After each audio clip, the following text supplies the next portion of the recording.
Gaming and youth learning experts are calling for parents to engage their children more closely on safe gaming, the values around violence, and the risky ideologies that can surface in online platforms.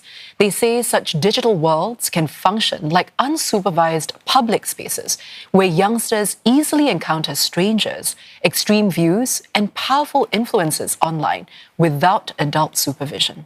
Noah Kong reports. Freedom to explore and create anything and speak to whoever you want. Such power in the palm of a 14-year-old hand can be a boon and a bane, says a social enterprise supporting gamers and their families. Think of it as really an open beach with your sand and then with a lot of toys for anyone to build anything that you want. Yeah, so then there isn't a gatekeep and say that, oh, adults are not allowed, children are not allowed. Whoever you want to come, just come. On gaming platforms like Roblox, players can build worlds, role-play scenarios, and interact freely with strangers. Gorebox is similar, but focuses on extreme violence and destruction. Both are popular with youngsters and have become fertile ground for extremist ideologies. A Roblox game developer who declined to be named told CNA that enforcement on the platform is minimal. While Roblox has introduced age-based restrictions, the developer says moderation still relies heavily on AI, which is easy to bypass. He adds that it's simple to recreate violent or extremist scenarios on the platform, and harmful interactions often shift to private messaging apps like Discord. Experts say the openness is not inherently dangerous, but it raises serious questions about supervision and values.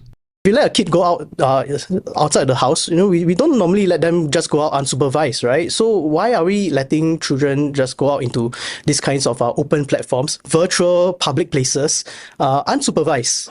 Mr. Sim says children often turn to online spaces because they are seeking connection, and what they repeatedly see can shape their worldview.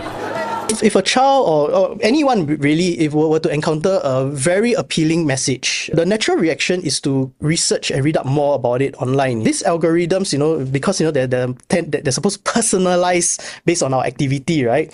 That the moment we start looking at one video in that topic, it will start to show us more and more.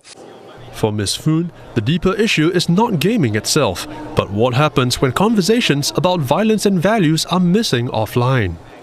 I think that's the challenge that parents always have, right?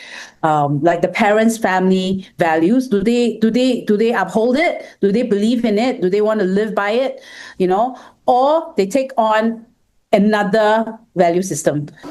They say parents should pay attention to what their children admire and notice when ideas begin to shift in ways that feel abnormal or worrying.